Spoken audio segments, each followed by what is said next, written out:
3. Nah, nanti nanti kamu tolong alamat emailnya saya dikirimi, nanti terus saya bisa ngirim file-file atau ini bahan-bahan kuliah ya. Iya Pak, mungkin boleh diulangi sekali lagi Pak, takut ada yang salah tadi. 0857 Ya. 257 257 10 10 683. Ya, Pak. Lainnya ada yang ingin ditanyakan?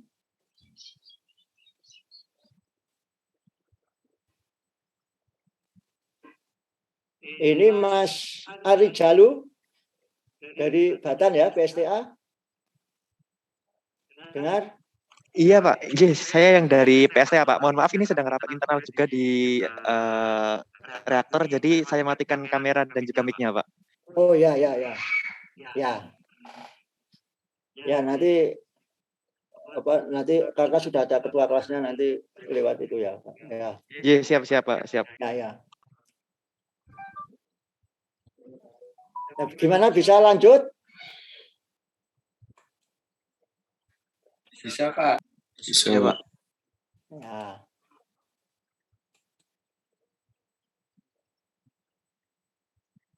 Nah, ini bisa di-share enggak ini? Share-nya file ini. Sudah terlihat Pak. Gimana? Bisa. Terlihat Pak. Ya, bisa ya. Sebentar saya slideshow.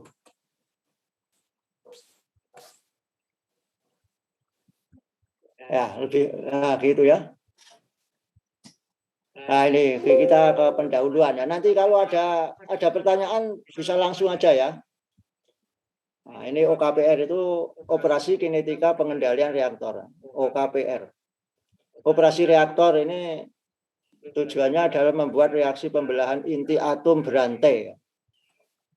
Jadi mengoperasikan reaktor itu sebetulnya adalah membuat reaksi pembelahan inti atom berantai. Inti atom apa yang bisa membelah nanti kita bicarakan ya. Jadi inti atom ini ada yang bisa membelah, ada yang tidak.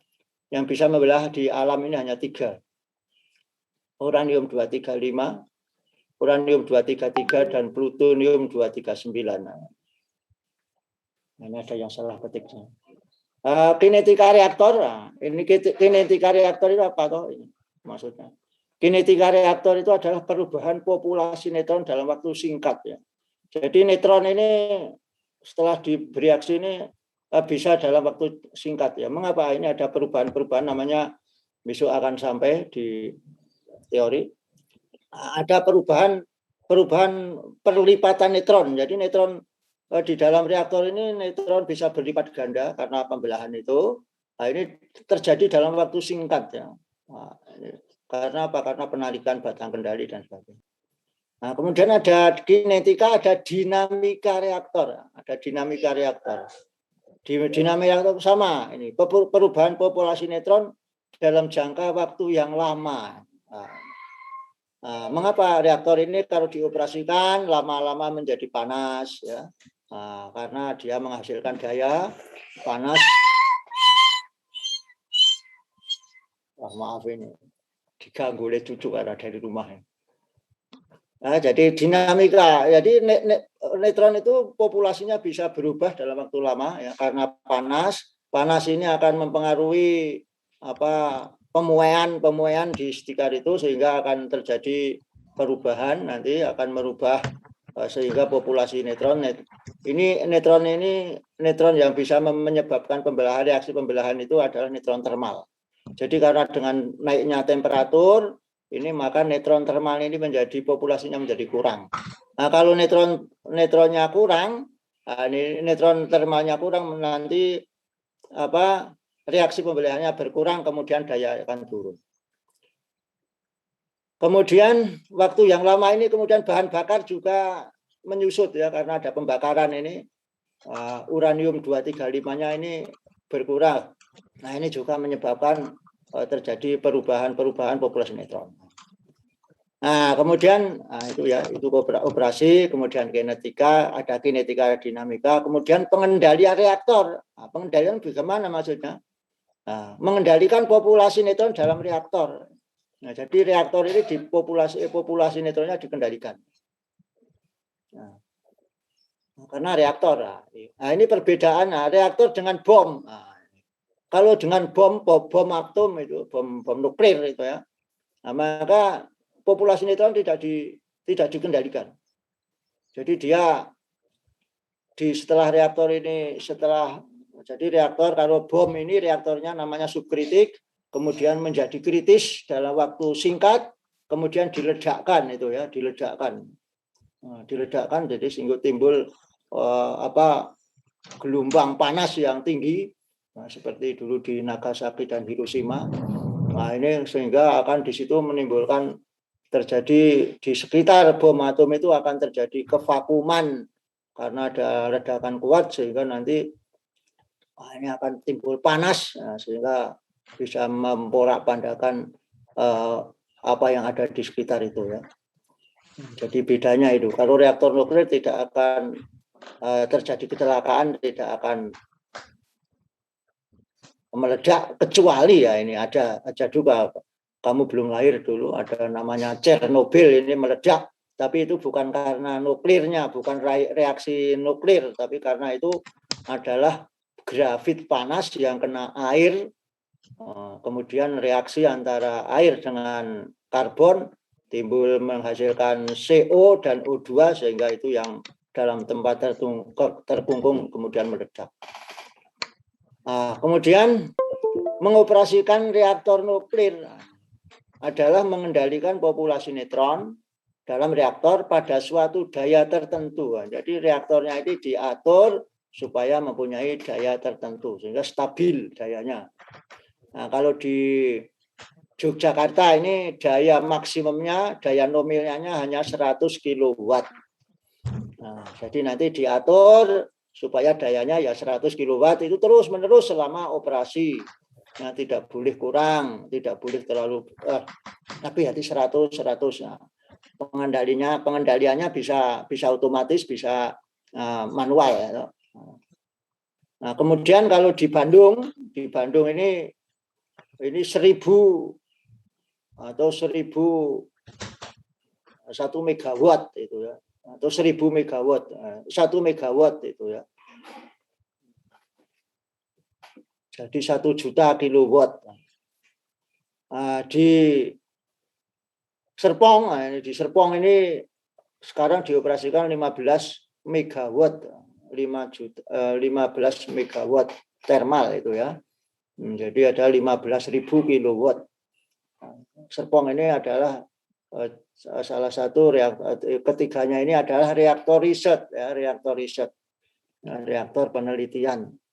Ya, reaktor penelitian ini yang dimanfaatkan neutronnya ini ya untuk aktivasi untuk keperluan riset, untuk produksi isotop, untuk kesehatan memproduksi isotop itu. Kalau saya terlalu cepat nanti bilang ya. Kemudian kalau langsung aja kalau ada yang belum jelas ditanyakan aja.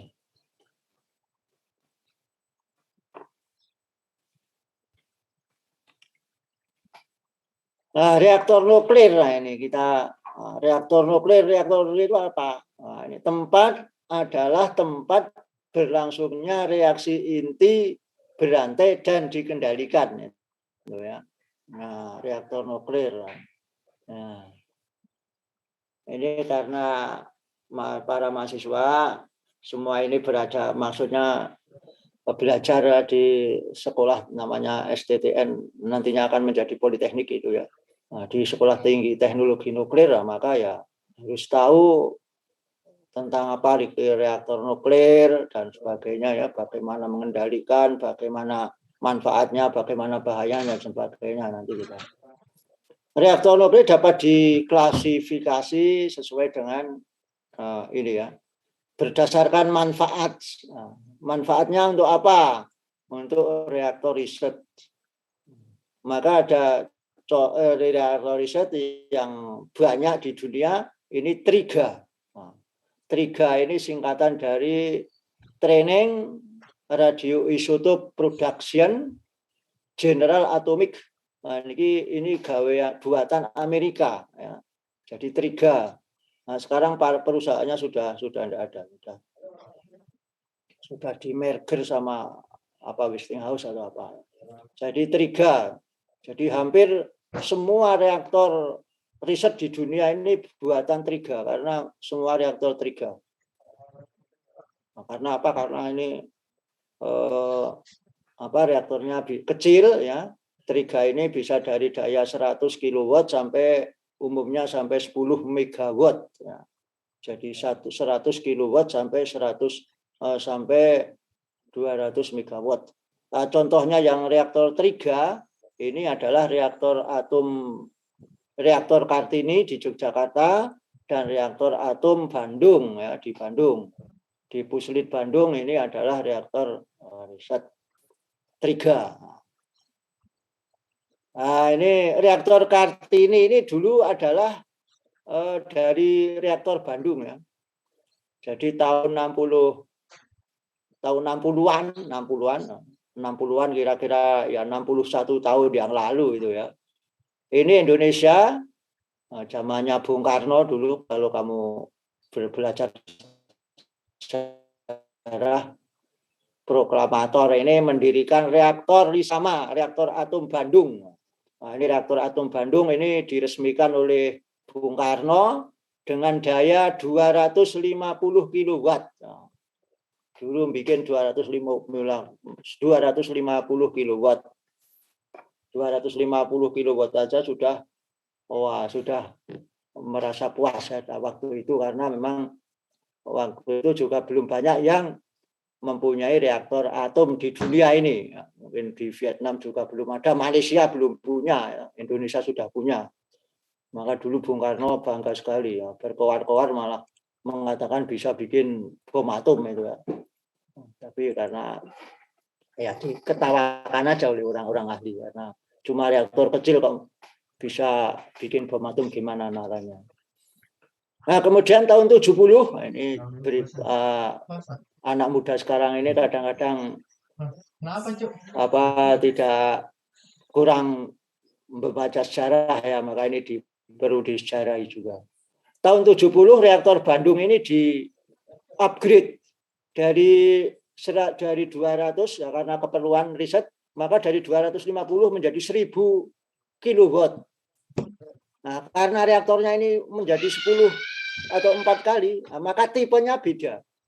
Nah, sehingga seluruh ya, teras reaktornya, kemudian seluruh perangkatnya, bahan bakarnya diganti, diambil.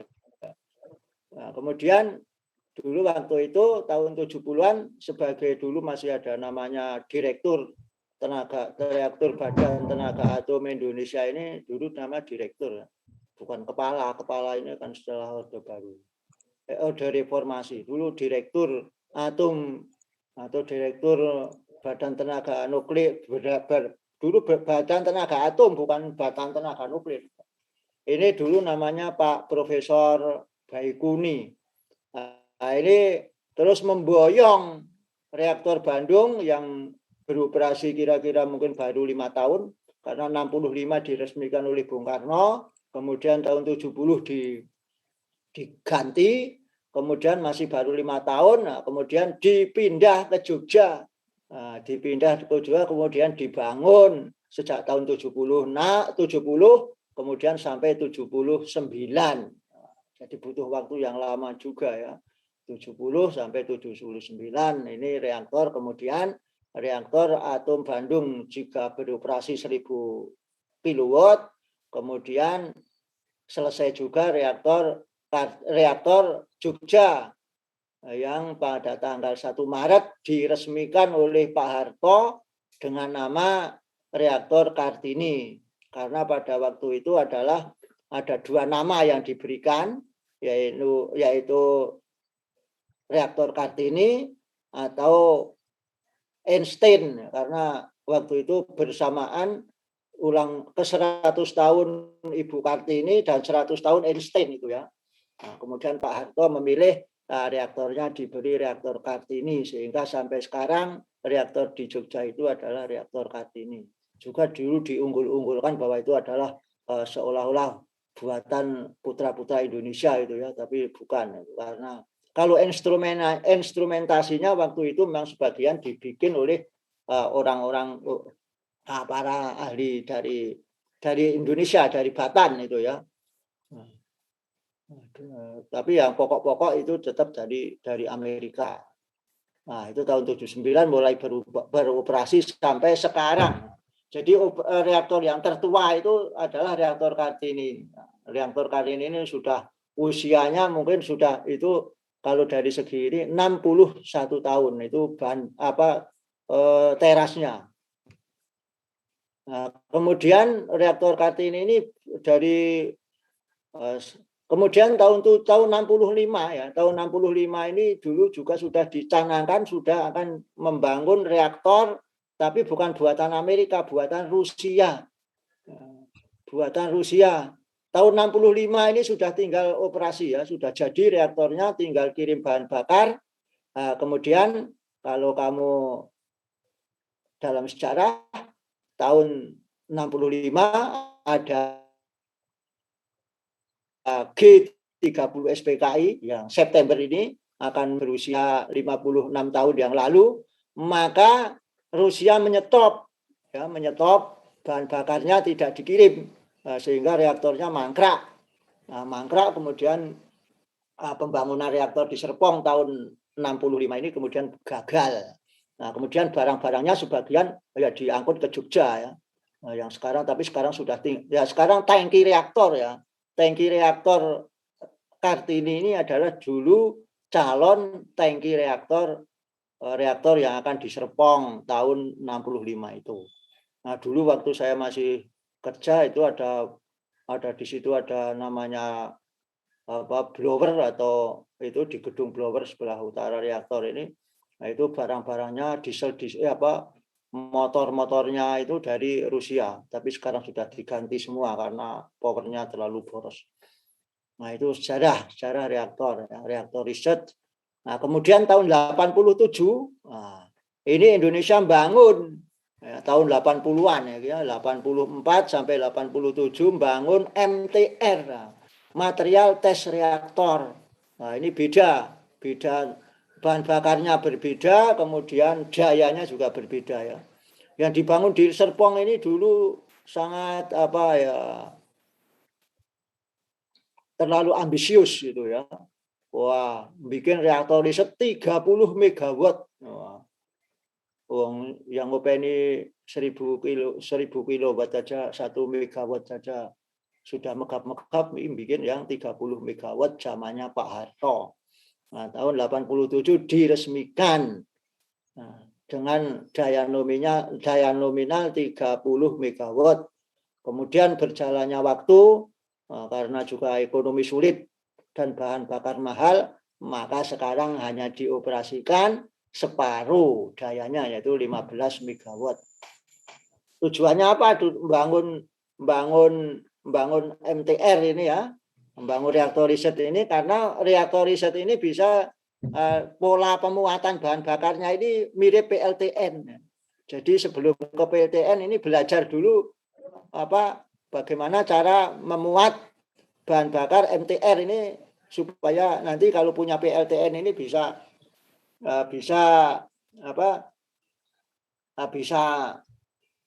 sudah punya pengalaman itu ya. Tapi sampai sekarang PLTN juga tidak kunjung dibangun ya, cuma cita-cita dulu aja. Dulu sudah di mana-mana sudah dulu di Jeporo ini dulu dicanangkan untuk tempat untuk itu ya, sudah duit berapa miliar saja dihabiskan untuk survei di situ antara tahun 87 sampai tahun 90-an. 90-an kamu belum lahir. Kamu lahirnya kan sekitar 2003 ya. Tahun 90-an kamu belum lahir. Wah, ini sampai itu kemudian malah akhir-akhirnya ditentang oleh orang-orang Jeporo supaya tidak bangun di situ karena takut. Padahal tidak apa-apa. Nah, sekarang sudah karena minyak juga sudah murah, nah, sekarang PLTN dilupakan. Itu adalah reaktor riset berdasarkan manfaatnya. Kemudian berdasarkan daya, berdasarkan reaktor daya, ada reaktor daya ini yang dimanfaatkan dayanya, panasnya, digunakan untuk membangkitkan panas, kemudian panas yang itu dihasilkan dari panas itu untuk memanaskan pendingin, kemudian digunakan untuk membuat uap. Nah, sehingga uap itu nanti akan digunakan untuk menggerakkan turbin, kemudian menghasilkan listrik. Ini adalah PLTN. Nah, jadi ini adalah BWR. Nah, ini BWR ini nama reaktor ya, boiling water reactor, reaktor air didih. Mengapa disebut demikian? Karena air pendinginnya dibolehkan mendidih di reaktor itu ya, kemudian diuapkan di situ di reaktor, kemudian disalurkan ke turbo generator, kemudian muter turbin, kemudian menghasilkan listrik. Nah, kemudian ada PWR. Nah, PWR ini pressurized water reactor. Pressurized water reactor.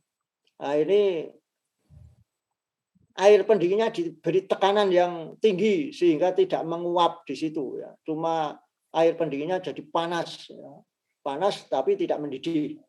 Nah, kemudian dialirkan ke namanya steam generator, pembangkit uap. Nah, kemudian uapnya baru digunakan untuk menggerakkan turbin. Jadi ini dari segi keselamatan maka PWR ini lebih aman daripada BWR. Kemudian ada namanya gas cool reaktor, GCR ini, gas cool reaktor. Jadi reaktor yang digunakan pendinginnya gas ya. Nanti gasnya ini menjadi panas, kemudian gas yang panas ini menjadi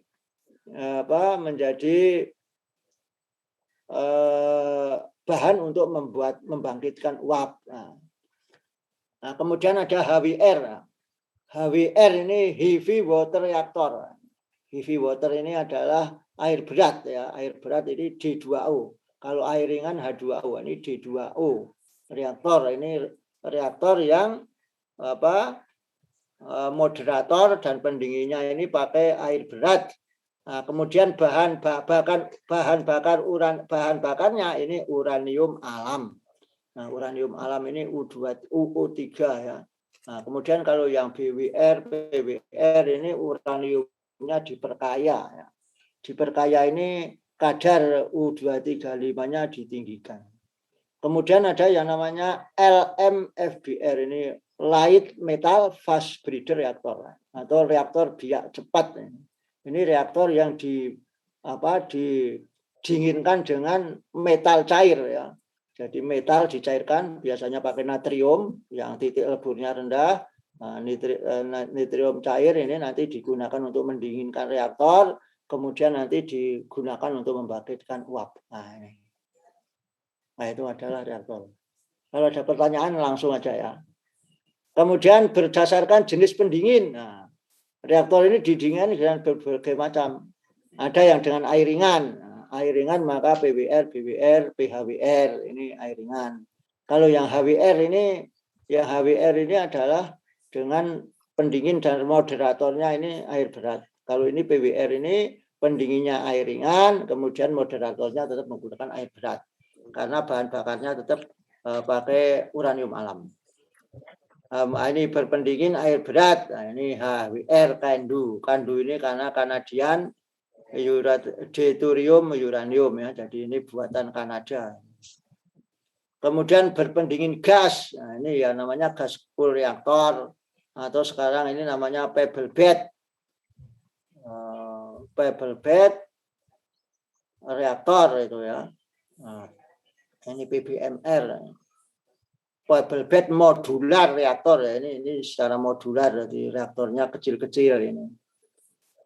Kemudian berpendingin metal cair. Nah, ini tadi liquid metal fast breeder reaktor itu ya, LMFBR. berdasarkan jenis moderator. Moderator ini adalah zat yang digunakan untuk melambatkan neutronnya. Neutron yang dari hasil pembelahan ini neutronnya cepat atau neutron cepat ya, energinya tinggi. Padahal yang bisa menyebabkan pembelahan ini reaktor yang neutron yang termal. Nah, untuk mentermalkan, untuk melambatkan neutron maka harus dilewatkan moderator ini. Nah, moderator ini maka ada moderator air ringan, ada moderator air berat, gitu ya. Nah, kemudian reaktor berdasarkan yang menyebabkan pembelahan inti atom. Nah, ini pembelahan inti atom ini dengan neutron termal, nah, maka disebut reaktor termal. Ini hampir semua reaktor ini adalah reaktor termal. Semua reaktor kecuali reaktor cepat. Nah, kalau reaktor cepat ini memang dia neutronnya cepat yang membelahkan. Pembelahan inti atom dengan neutron cepat ini disebut reaktor cepat. Nah, yang semua reaktor itu adalah reaktor termal kecuali reaktor yang mana yang reaktor cepat yang tadi LMFBR itu ya, liquid fast breeder reaktor, itu reaktor namanya reaktor cepat. Nah, jadi karena bahan bakarnya ini sedikit sekali untuk memecah yang akan dibiakkan ya, dibiakkan ini adalah untuk membuat, biasanya membiakkan, yang dibiakkan ini apa ini? Yang dibiakkan ini adalah plutonium ya. Jadi bahan bakarnya ini banyak mengandung uranium alam atau plutonium atau thorium. Nah, kemudian dimasukkan ke dalam bahan bakar, diselubungi. Nah, kemudian di situ nanti akan membiak dari bahan fertile menjadi bahan fisil. Ya. Nanti ada apa itu bahan fertile atau bahan fisil nanti dibahas di belakang. Nah, berdasarkan bahan bakar dan moderator. Nah, jadi dibedakan juga. Nah, berdasarkan bahan moderator, ada yang bahan moderator, bahan bakar dan moderator terpisah. Nah, ini reaktornya disebut reaktor heterogen. Hampir semua reaktor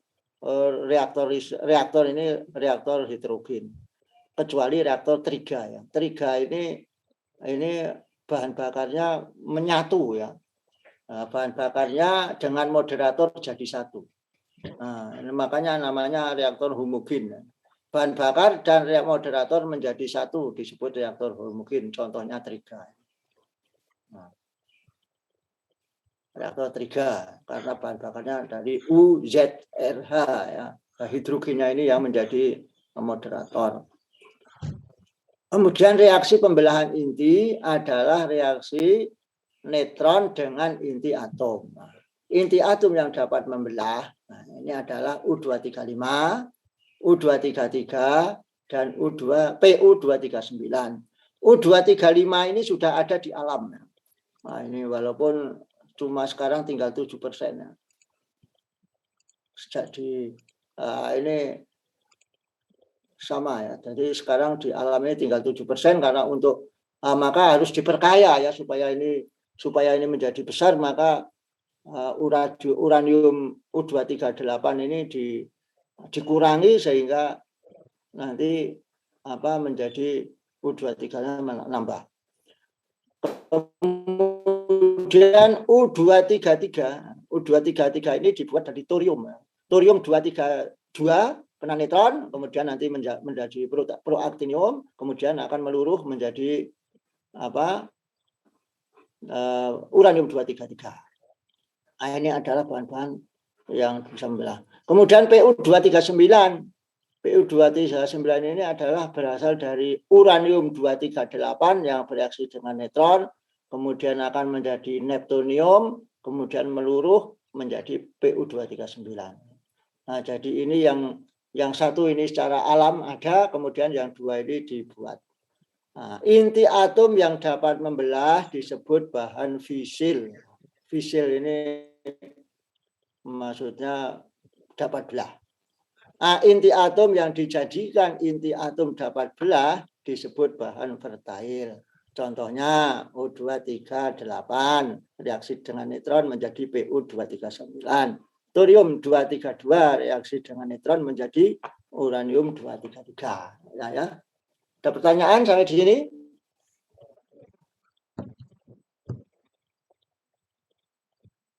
Bisa diikuti? Pak, alhamdulillah bisa. Gimana? Saya mau tanya Pak, Ya. Gimana ya Pak maksudnya bahan bakar dan moderator bisa menjadi satu dan bahan bakar dan moderator itu bisa terpisah? Ini nanti kalau bahan bakar menjadi satu itu ya karena ini bahan bakarnya ini bahan bakar kan ada U235 itu ya.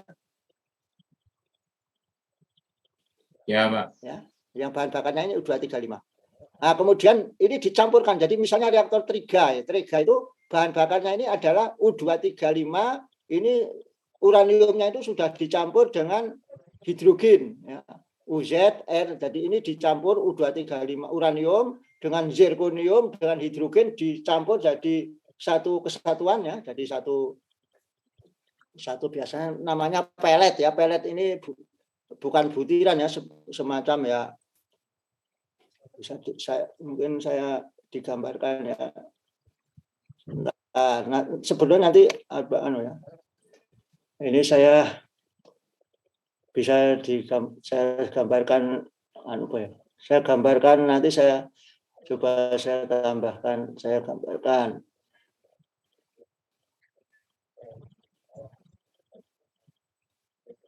Atau bisa dijelaskan itu aja. Nanti ada gambar-gambarnya ya.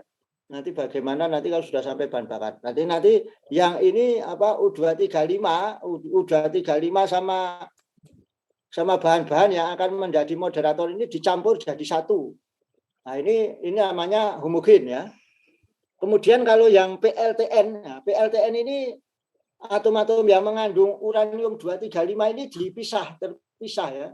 Jadi di dalam bahan bakar tidak ada hidrogen, tidak ada air yang tidak ada yang dapat menyebabkan neutron ini menjadi termal ya.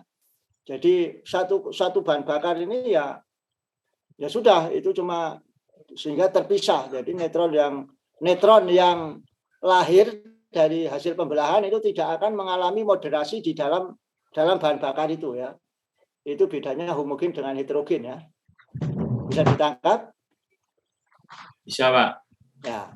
Jadi bahan ya, atom-atom yang bisa memoderator ya. Nanti moderator neutron ini dicampur jadi satu dengan bahan yang bisa membelah. Nah, reaktor Triga itu contohnya. Tetapi kalau di PLTN itu yang mengandung uranium 235 ini tidak, bahan bakarnya tidak mengandung atom-atom yang bisa memoderati ya. Karena ini U232 ya. UO2 ini. Nah, biasanya PLTN ini bahan bakarnya adalah UO2. Tidak ada unsur ini. Ada yang lain, pertanyaan yang lain? Sudah bisa dipahami ya? Pak, ini Mas Java. Sudah Pak, terima kasih. Ya. Kalau ada yang lain belum langsung aja. Nah, berdasarkan bentuk bahan bakar ya. Bahan bakar ini bahan bakar padat ya. Hampir semua reaktor bahan padat. Tapi akhir-akhir ini ya, ini juga ada reaktor yang cair, yaitu reaktor molten salt reaktor ya, namanya molten ini cairan. Jadi garam. Garamnya garam apa? Ya garam uranium ya. Nah, ini orang-orang kimia yang tahu garam uranium, garam thorium. Ya, ini dijadikan bahan bakar ya. Bahan bakar cair reaktor molten salt reaktor itu. Itu adalah jenis-jenis reaktor ya. Jadi kita mempelajari reaktor dari manfaatnya, kemudian dari bisa manfaatnya bisa berdaya, kemudian ada reaktor riset, kemudian berdasarkan penyebab reaksi fisinya menjadi neutron termal, neutron cepat, berdasarkan pendinginnya ada berpendingin air, berpendingin air berat dan sebagainya ya. Nah, ini contoh ini ya. Nah, ini kita akan melihat ini. Ini PLTN ini ya. Nah, PLTN ini apa ini? Ini PLTN ini namanya PWR ya. Nah, jadi bahan bakarnya ini di sini, reaktornya di sini. Nah, kemudian air pendinginnya ini masuk ke sini, kemudian keluar ke sini. Ini dialirkan menjadi ini pembangkit uap ya. Nah, ini pembangkit uapnya seperti ini. Kemudian uap ini akan menghasilkan uap, dialirkan ke turbin, turbin mutar, kemudian memutar generator, kemudian menghasilkan listrik. Nah, maka uap yang dari turbin ini dikondensasi ya, didinginkan, nah, kemudian airnya dikembalikan sini terus gitu. Nah, ini juga didinginkan. Nah, ini biasanya ada kanal. Ini kanal ini pendinginan sekundernya ini biasanya dari air dari laut ya. Sehingga PLTN ini biasanya dibangun di tepi pantai ya, karena supaya untuk mendapatkan ini pendinginannya dengan air pantai ya. Air pantai kemudian dibikin kanal ya, kanal, kemudian nanti ada ini di pipa-pipa di situ, sehingga di kanal itu ada menjadi hangat gitu ya, air hangat ya, sehingga itu kalau untuk wisata juga bisa mandi air hangat di tepi pantai dengan ini dari limbah panas PLTN itu ya. Ini juga keuntungannya untuk macam-macam. Ini namanya ini seperti ini adalah PWR. Wah, ini apa? Ini sungkupnya, ini gedungnya ya. Jadi sungkupnya ini sehingga apa tebal ya. Ini dari biasanya gedungnya ini beton yang tinggi. Kemudian ini kedap air ya, kedap udara ya. Jadi sini kalau terjadi sesuatu kecelakaan di sini, maka tidak akan ada paparan radiasi di luar sini ya. Nah, ini juga kokoh ini ya. Ini biasanya PWR ini namanya di sini ada konten, ini bejana tekan ya. Bejana tekan ini biasanya dari SS tebalnya mungkin 0,5 meter gitu ya. Kemudian untuk ini wadahnya ini, tangkinya ini ya. Nah, ini bahan bakarnya. Nah, ini yang ke atas ini adalah motor-motor batang kendali yang untuk mengatur posisi batang kendali. Kalau ada pertanyaan langsung aja ya. Nah, ini masih ini yang namanya BWR ya. BWR ini pendinginnya ini bisa langsung mendidih di sini, menguap ya. Ini hasilnya uap ini langsung. Langsung menguap di sini, kemudian ini di sini ke turbin mutar turbin, turbin mutar generator. Uapnya dikondensasi lagi, didinginkan menjadi terus gitu ya. Nah, ini juga didinginkan pakai sekundernya pakai ini. Nah, ini dari segi keamanan ya, karena di sini ada reaksi berlangsung dengan bahan bakar, dengan reaktor, dengan teras reaktor, maka di sini kemungkinan uap-uap ini bisa mengandung radioaktif ya. Radioaktif yang terpapar radioaktif yang ada ikut dalam uap, kemudian akan menjadi akan mengkontaminasi di daerah sini, sehingga ini reaktor ini adalah dari segi keamanan ini kurang safe ya, karena nanti akan ini menjadi aktif ini turbinnya ini. Nanti kalau dalam perawatan ini juga perlu penanganan yang khusus kalau dia punya paparan radiasi nanti. Nah, ini reaktor berbentuk gas ya. Pendinginnya gas ini. Advanced gas cooled reaktor ini. Nah, ini bahan bakarnya seperti ini ya. Bahan bakarnya seperti ini ya, kemudian gasnya lewat sini ya.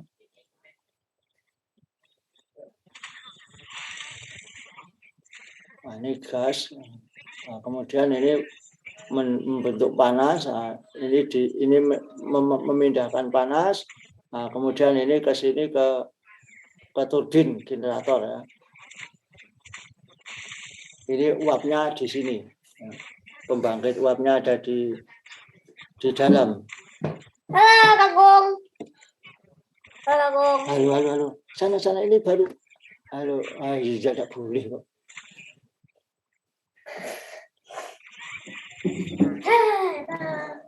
Nah, tadi ini yang reaktor kandu ya. Nah, ini reaktor ini yang moderator dan air pendinginnya pakai J2O, pakai air berat ya.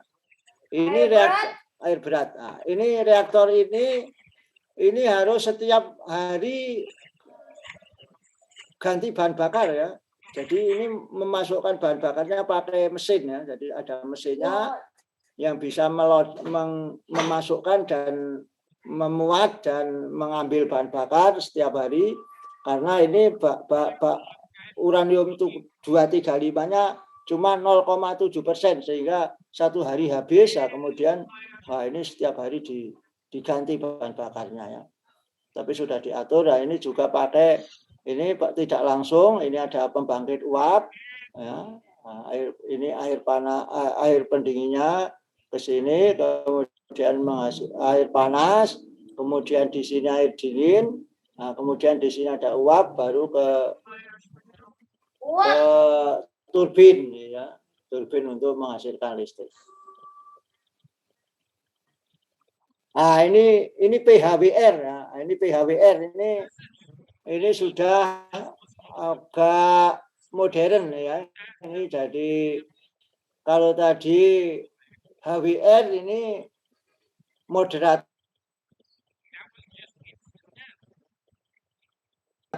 dan pendinginnya pakai air dingin, sudah pakai air dingin ya.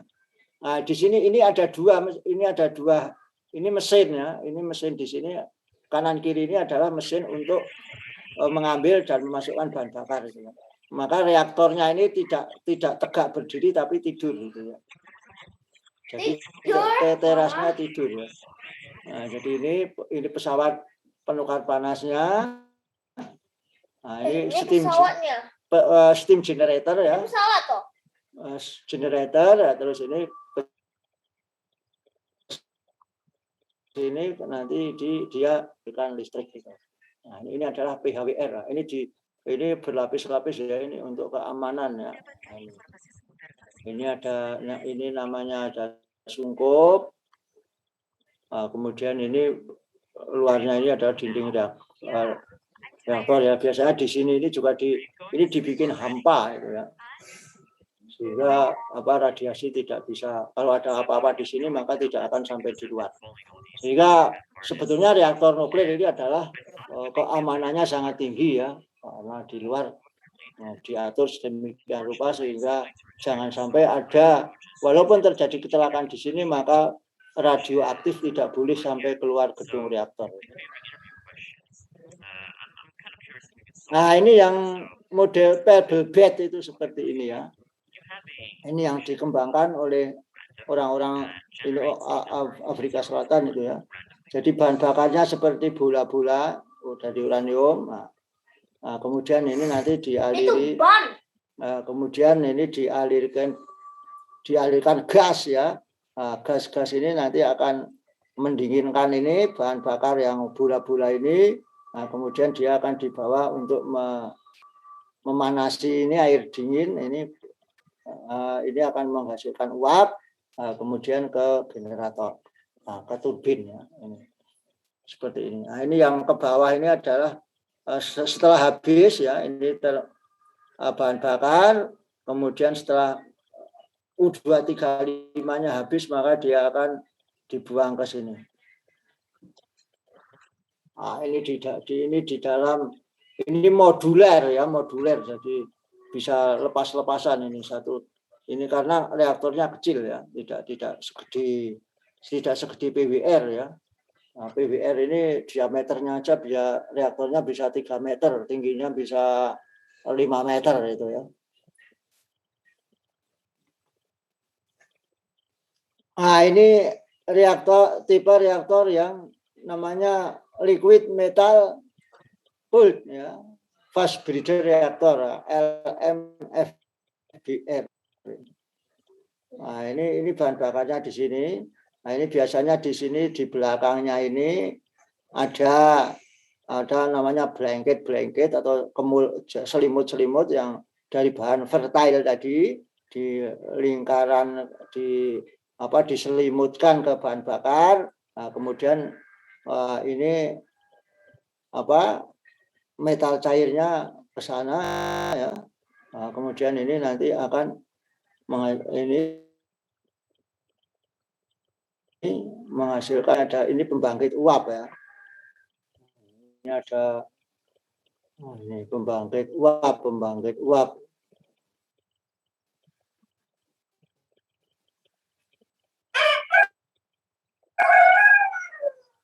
Nah, ini tadi ada yang molten salt reaktor ya. Jadi ada yang itu pakai garam itu ya. Pakai garam itu nanti terus ini dimasukkan garam, masukkan ke dalam tabung-tabung.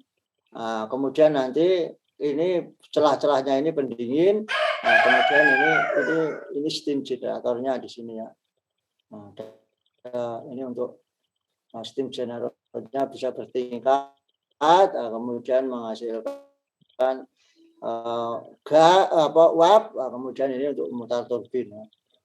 Kemudian menghasilkan listrik gitu ya. Nah, ini adalah jenis-jenis reaktor tadi yang kita sebutkan di atas. Ini komponen ini reaktornya ya. Ini PBR ini ya. PBR. Nah, ini PBR ini ya. Jadi ini di sini bahan bakarnya. Kemudian ini bahan bakar di sini. Ini bahan bakar. Ini terasnya ya. Teras itu inti ya. Core teras. Kemudian ini tadi namanya bejana tekan ya. Bejana tekan. Kemudian ini motor batang kendali ini di sini ya. Motor batang kendalinya ini di sini. Nah, ini nanti maksudnya ini perangkat bahan bakarnya masuk di sini di sini. Kemudian setiap ini nanti pengaturannya untuk memposisikan penyerap neutron ini ada di sini.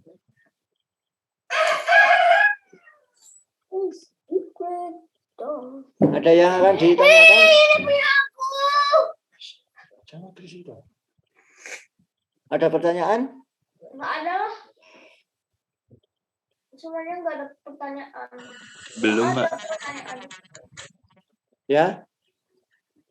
Belum? Terus sudah jelas? Belum ada, Pak. Ya? Belum ada pertanyaan. Belum ada. Jadi sudah jelas apa yang saya sampaikan ya?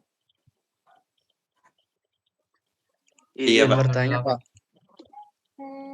Ya?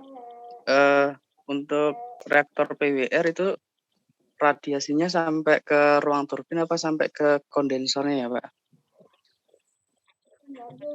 Yang PWR ya? Yang BWR, Pak. BWR. Iya, Pak. BWR, kita lihat.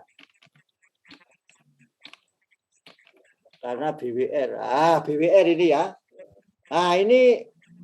Ini kan BWR ya. BWR ini pendinginnya ini nguap di sini ya. Jadi ini airnya mendidih di sini kemudian membentuk uap di sini ya. Jadi ini dikhawatirkan ya.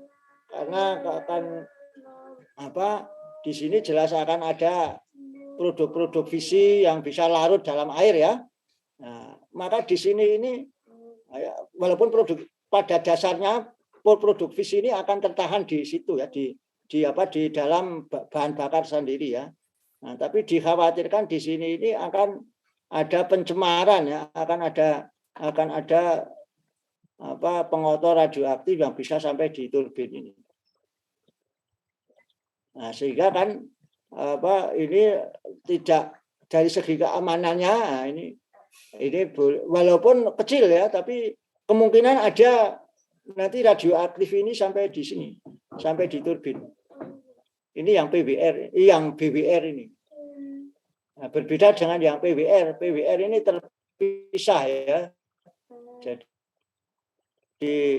air pendinginnya berdiri terpisah sehingga seandainya ada zat radioaktif juga akan terlokalisasi di reaktor sendiri.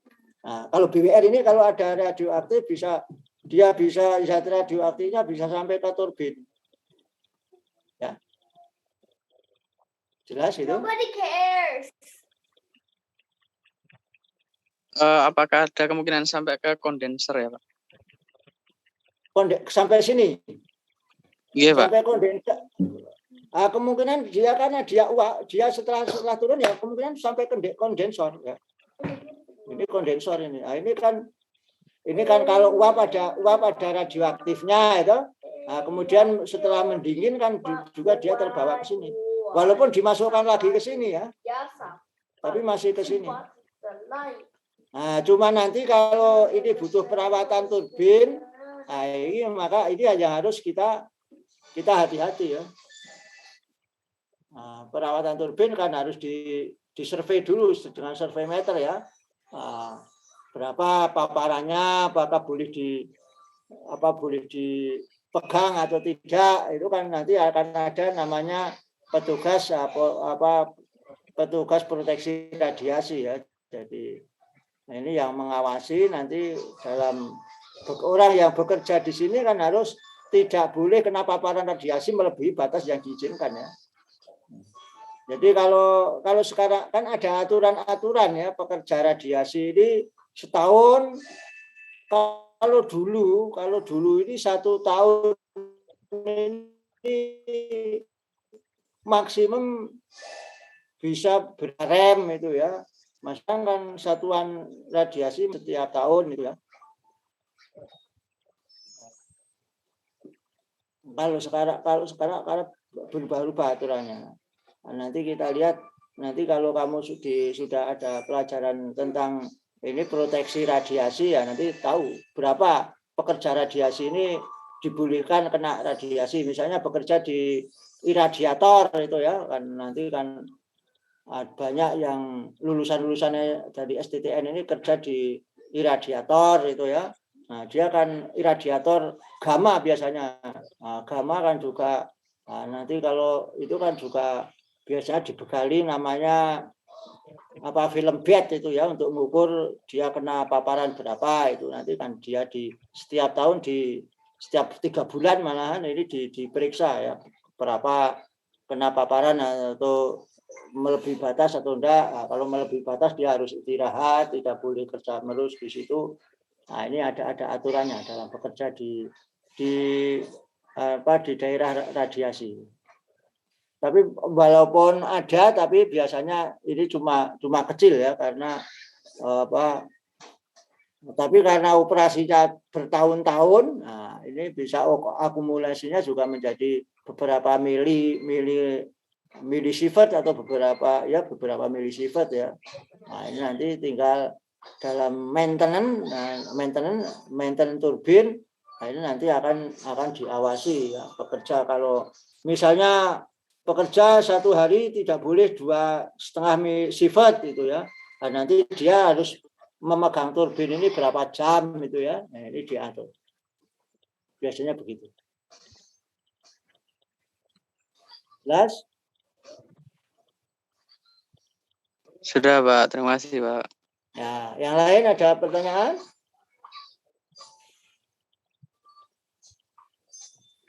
Izin bertanya, Pak. Ya. Itu untuk yang molten salt reactor itu kenapa kok yang steam generatornya dibuat 2, Pak?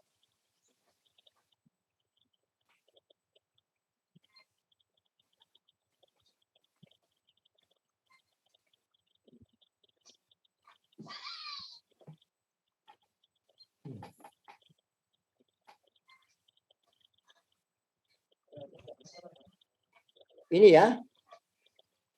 Ini karena ya ini ada 2 ya. Jadi 1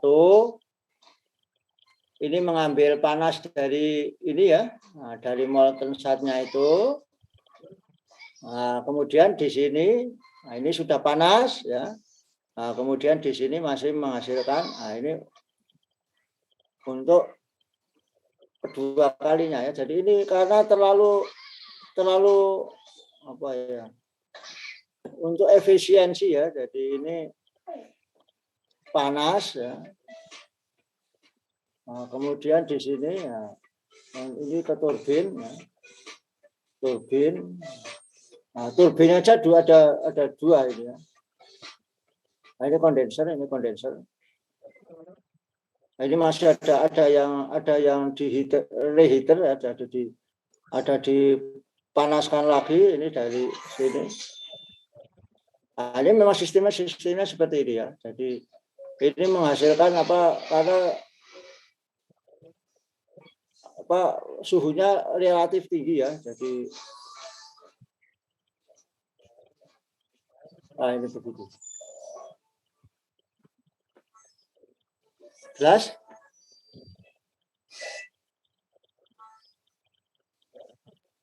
Jadi itu buat efisiensi aja, Pak ya? Buat efisiensi aja ya.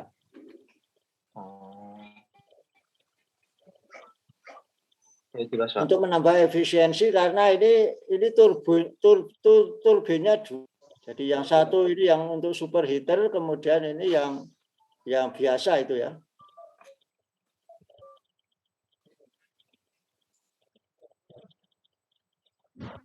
Jadi ada turbin superheater dan ada turbin yang biasa itu ya. Nah, kemudian ini gensetnya di sini.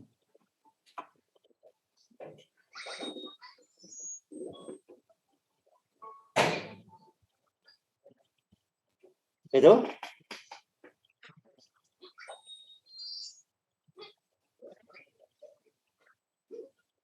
Bisa dipahami?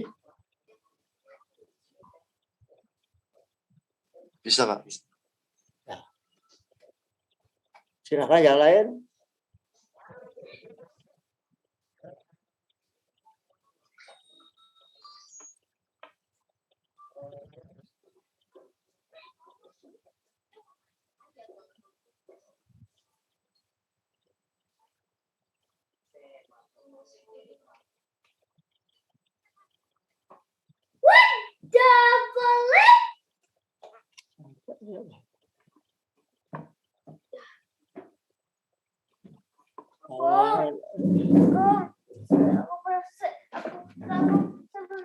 HP-nya harus diperbaiki.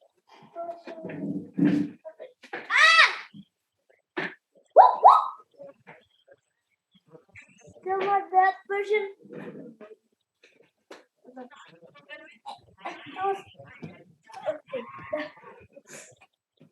Nggak bisa. Wah. Dah lebih enak. Ada pertanyaan lain? Dah. Belum, Pak. Sepertinya belum, Pak. Oh ya. Ini tadi ada yang bagaimana sekarang ini saya tutup saja dulu.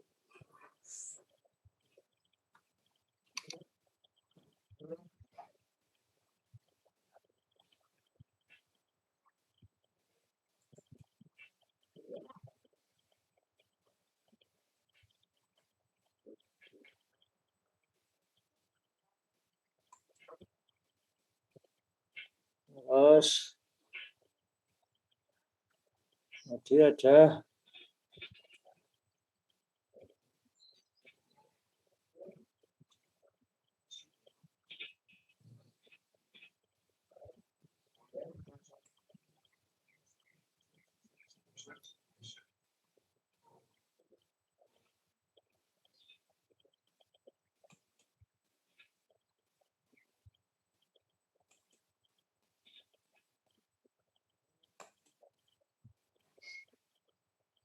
tadi ada yang bahan bakar yang homogen itu ya, bakar reaktor triga ini bahannya gini.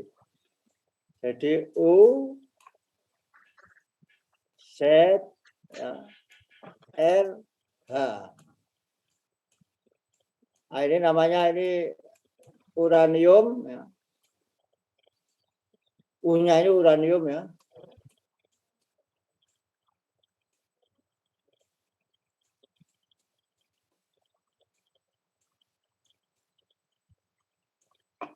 Zirconium ya. Nah. Zircon. Zirconium.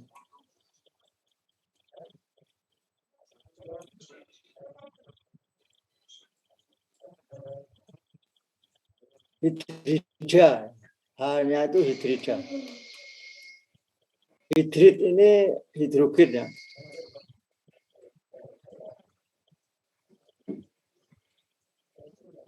Nanti ada gambarnya ini.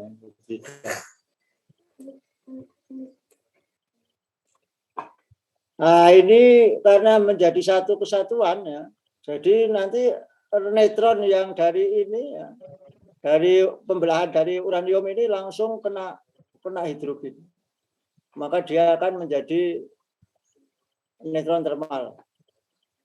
Beda dengan yang PW atau reaktor daya ya. Reaktor daya itu biasanya UO2.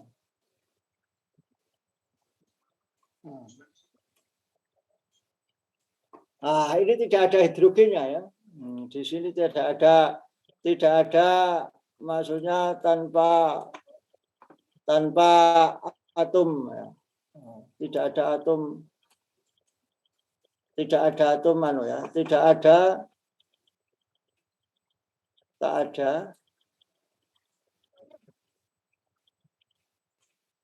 ada Let's have runway. atom moderator ya. Oh my god, that's short. Atom moderator.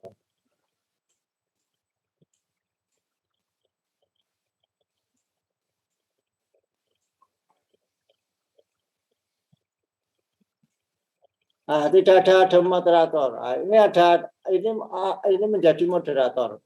Jadi begitu neutron ini berapa U235 pecah ya. Jadi ini kan U235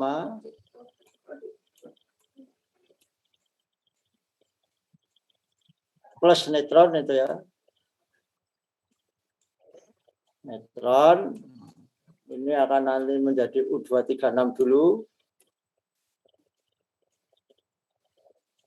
Kemudian akan pecah ya. Pecah menjadi unsur baru ya.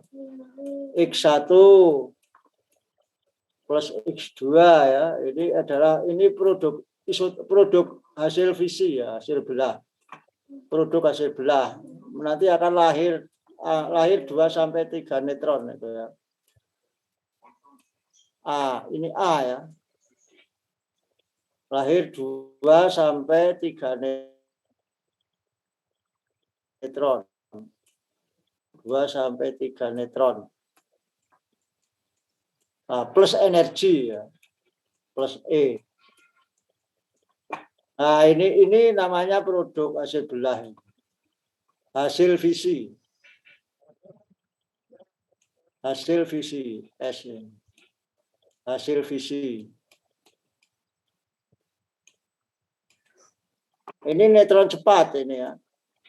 Neutronnya ini cepat.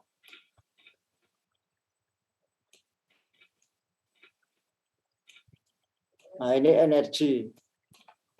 Nah, ini neutron cepat ini harus menjadi neutron lambat. Nah, maka setelah lahir, ini langsung numbuk hidridia ini kalau di yang homogen tadi. Nah, sehingga langsung menjadi neutron termal. Nah, kemudian menjadi bisa ini termal kan, ini neutron termal ini. Jadi termal. Dari cepat menjadi termal. Terus menerus begitu. Nah, tapi masih dalam satu kesatuan dengan ini ya. Biasanya bentuk bahan bakarnya itu ya ini kalau di dalam bentuk pelet ya seperti ini. Nah, ini kira-kira diameternya ini 3,6 berapa 3,5 nanti ada ukurannya nanti kira-kira 3 diameternya 3,8 cm. Nah, kalau ini kecil ya.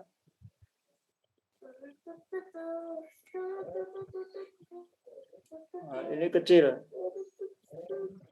Ini diameternya ini paling sudah termasuk kelongsongnya ini mungkin 1 cm.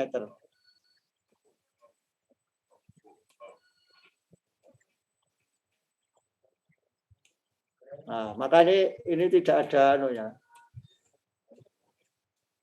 Jadi begitu neutron yang lahir di dalam sini langsung bisa keluar ya. Nah, ini di sini ada air.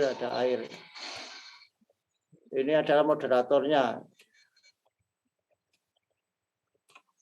Nah, kalau di sini sudah ada moderatornya. Ini ada U, ada Z, ada H. Nah, atom hidrogen inilah yang menyebabkan dia terjadi moderasi. Sehingga dia disebut reaktornya homogen. Nah, kalau di sini tidak ada pelambatan neutron. Nah, di sini maka ini adalah heterogen itu ya. Heterogen sama Game. Ada game. Ada game itu game. Ya jelas antara heterogen heterogen dan homogen dan bakar. Ya, Pak, jelas. Terima kasih. Nah.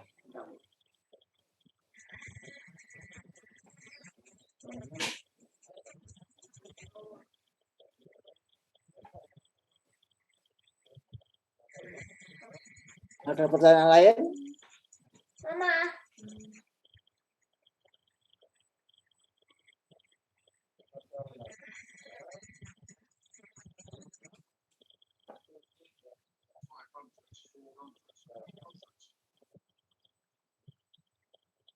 Izin bertanya, Pak. Ya.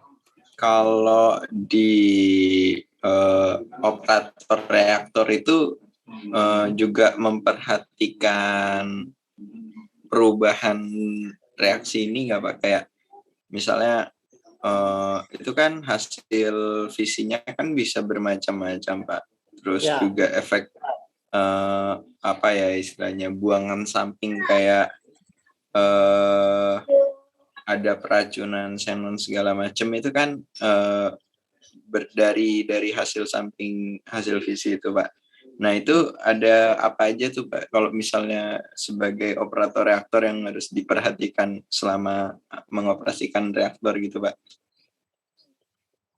Kalau reaksi visinya. Tadi kan mengoperasikan reaktor itu kan mengoperasikan reaktor kan mengendalikan populasi neutron ya. Nah, nanti neutron yang dihasilkan dari itu kan nanti di situ kan ada neutron itu nanti populasi neutron itu nanti di dalam mengoperasikan reaktor itu yang diamati adalah daya reaktor ya. Nah, jadi nanti kalau operasinya manual, misalnya Anda operator operasinya manual itu ya, itu selama karena tadi ada xenon, ada panas ya, xenon itu nanti akan meracuni ya, menyerap xenon itu menyerap neutron termal sehingga akan mengakibatkan proses pembelahan di sini menjadi turun ya. Nah, ini nanti dayanya akan turun. Nah, maka nanti si operator ini harus naikkan posisi batang kendali ya. Nah, batang kendali ada 3 ya. Biasanya untuk pengaman, jadi PLTN atau reaktor itu sama. Namanya safety rod, ada kemudian sim rod, ada regulating ya. Nah, yang digunakan untuk ngatur populasi neutron itu ada regulating atau pengatur itu ya. Pengatur, jadi dia selama operator selama operasi reaktor maka yang dinaikkan ini ya pengatur itu ya. Jadi nanti biasanya kalau pengatur ini kalau awal-awal operasi misalnya dia beberapa 30% atau 16% kritis gitu ya, 100 kilowatt atau reaktor Serpong ya, yang besar 15 megawatt itu ya, awal fungsinya berapa. Nanti setelah akhir operasi maka pengatur ini akan terus naik ya. Karena untuk mengimbangi ya, untuk mengimbangi peracunan karena hasil fisi yang tadi xenon, kemudian panas, kemudian penyusutan bahan bakar, maka diimbangi dengan menaikkan posisi batang pengatur ini supaya reaktornya dayanya konstan. Nah, ini bisa manual, bisa otomatis ya. Kalau biasanya kalau reaktor Jogja, kalau dulu waktu saya tinggal dulu pernah ada otomatis, tapi otomatisnya rusak. Nah, kemudian sekarang kelihatannya manual. Nah, nanti kalau misalnya mau diotomatis ya bisa nanti untuk kalau ingin diotomatis, kalau belum ada otomatisnya maka nanti para mahasiswa bisa tugas akhirnya bisa bikin itu ya, reaktor kendali otomatis itu ya, dihidupkan lagi. Nah, dia mengambil dari inputnya dari neutron, kemudian daya reaktor. Nah, nanti kalau dia turun suruh naikkan batang kendali. Jadi prinsipnya sebetulnya mudah, tapi prakteknya sulit untuk membuat itu ya, karena juga pakai teori kendali dan sebagainya. Jadi yang diperhatikan ketika mengoperasikan reaktor itu daya atau populasi neutron, karena biasanya populasi neutron itu kemudian dikonversi menjadi daya reaktor itu. Jadi yang detektor neutron itu kan ditaruh di luar teras, ya, kemudian dari itu terus dia menghasilkan daya. Jadi biasanya yang diperlihatkan ya tidak hanya menjadi lebih panas dan sebagainya juga tidak. Jadi biasanya yang diperhatikan adalah daya. Nah, kalau dayanya turun kemudian dinaikkan posisi batang kendali, pengatur ya, regulator. Gitu. Oh, berarti hasil visinya itu nggak begitu ini ya Pak, nggak begitu dihiraukan gitu. Ya, kita tidak menghiraukan hasil visinya apa, tapi karena hasil visi itu nanti akan mempengaruhi populasi neutron itu. Nah, berarti kalau awal operasi itu kan xenon belum lahir ya. Nanti kalau sudah kalau yang terasa xenon berpengaruh itu di Serpong ya, karena dayanya 15 megawatt ya. Jadi misalnya 10 jam pertama ini betul-betul xenon ini bisa terasakan ya, sehingga kerap kali ini menaikkan batang kendali pengatur itu. Tapi nanti kalau karena keseimbangan xenon itu kira-kira 10 jam, nah nanti setelah 10 jam dia agak sudah setimbang, maka ya tidak cepat menaikkan batang kendali itu ya. Karena xenon itu juga meluruh ya, dia menghasilkan kemudian juga meluruh, sehingga pada suatu saat dia akan setimbang sehingga tidak begitu berpengaruh kuat dengan peracunannya, tetapi temperatur naik ini juga akan bisa mengurangi populasi neutron, sehingga yang harus diimbangi dengan menaikkan batang kendali. Sehingga operator tidak pernah mengamati apa yang terjadi di dalam teras reaktor itu, tapi yang diamati adalah dayanya ini turun atau naik. Kalau dayanya naik, maka batang kendalinya harus diturunkan. Kalau dayanya turun, maka batang kendalinya harus dinaikkan. Itu aja. Jadi pada prinsipnya mengoperasikan reaktor itu saya kira mungkin pekerjaan yang paling mudah dari operasi-operasi mesin lainnya ya. Karena cuma yang diamati cuma itu aja. Daya dipencet juga cuma satu aja. Naik atau turun batang pengatur itu aja. Jelas? Oh iya Pak. Iya Pak, jelas Pak. Terima kasih Pak. Nah, ada yang lain?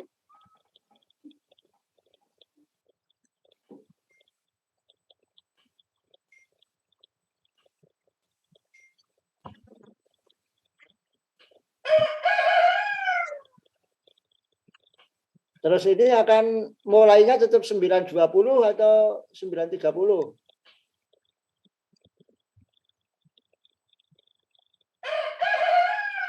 Gimana, Pak? Besok kuliahnya tidak ada bentrok dengan mata kuliah lainnya ya. Tidak ada. Tidak, Pak. Tidak ada, Ya. Pak. Gimana? Kalau tidak ada ya kita mulainya 9.20 ya.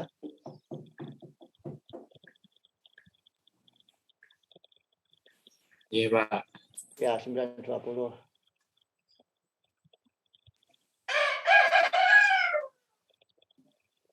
Nah, saya kira untuk pertemuan ini sampai di sini dulu ya. Nanti kalau ada pertanyaan yang belum bisa tersampaikan lewat ini kuliah bisa tanya langsung lewat WA atau bisa nanti kalau sudah ada email dan sebagainya nanti Pak Ngurah akan Pak panggilannya Putu atau Arya? Murah, Pak. Oh, Ngurah ya. Pak Ngurah, Mas Ngurah. Nanti kalau sudah nanti saya kirimkan nanti file ini yang kita pertemuan pertama supaya kamu punya pedoman untuk baca. Kemudian nanti kalau ada pertanyaan tentang apa bahan yang saya berikan ya langsung aja bisa lewat WA, bisa lewat nanti email yang sudah. Iya, Pak. Pak, izin Pak, sebelumnya besok tuh mulainya jam 11.15 Pak untuk praktikum KPR, Pak. Oh, kalau praktikum kan nanti kan itu kan sudah besok ya praktikumnya ya. Besok sudah mulai praktikum? Belum sih Pak, masih teori Pak. Paling-paling ya besok pengenalan atau ya nanti kan ini kalau sudah materi pendahuluan ini nanti kan kita sudah akan nanti saya sudah punya pedoman praktikum belum? Belum. Nanti kalau saya kirimkan saya kirimkan file petunjuk praktikumnya juga. Oh ya Pak. Ya. Jadi nanti kamu baca-baca petunjuk praktikum. Biasanya praktikumnya ini hanya ini kok. Yang jelas itu kalibrasi batang kendali ya. Kalibrasi batang kendali atau di sini ya. Tulis. Jadi biasanya kalibrasi batang kendali ya, kalibrasi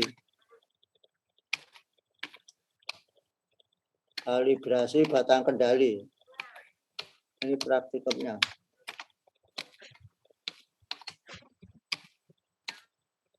Kalibrasi batang kendali, kemudian kalibrasi daya.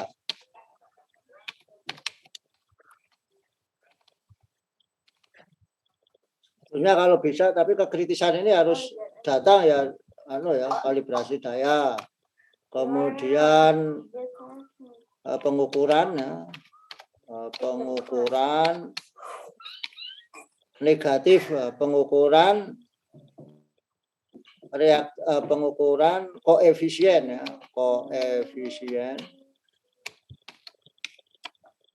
pengukuran koefisien negatif. Koefisien negatif bahan bakar. Kalau dulu ada pengukuran flux ya, pengukuran flux neutron. Tapi ini mungkin tidak sampai ke situ.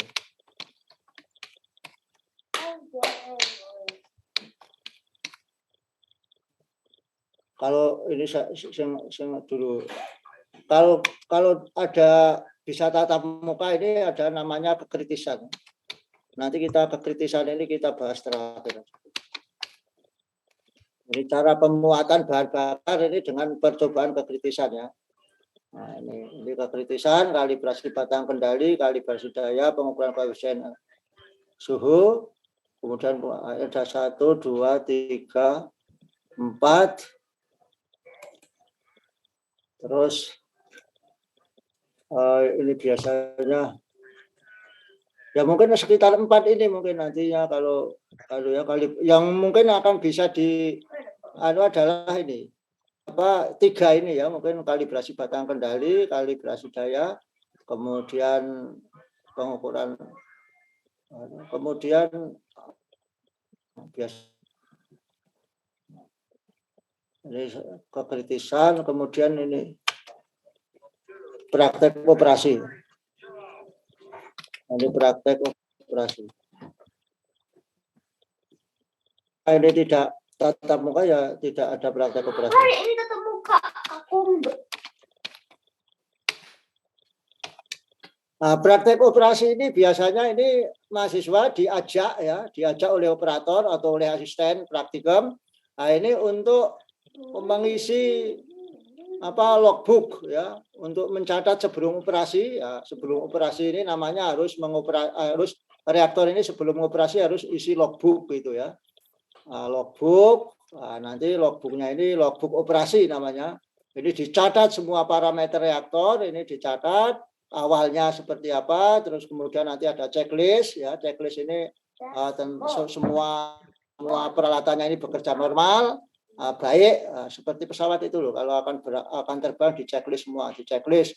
Ini checklist semua peralatan, batang kendali, semua diisi. Kalau sudah normal, baru bisa dioperasikan ya. Ini ada tata caranya, nanti kita sampaikan nanti.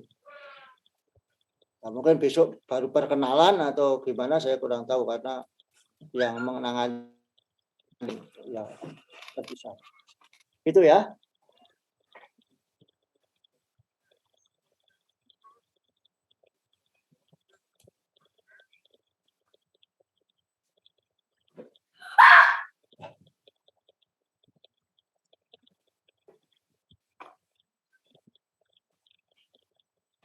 Sampai di sini dulu ya. Iya, Pak. Iya, Pak. Ya, sampai ketemu lagi, nanti bahan saya kirimkan.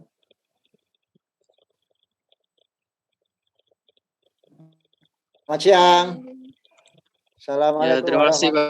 Siang, Pak. Terima kasih, Pak.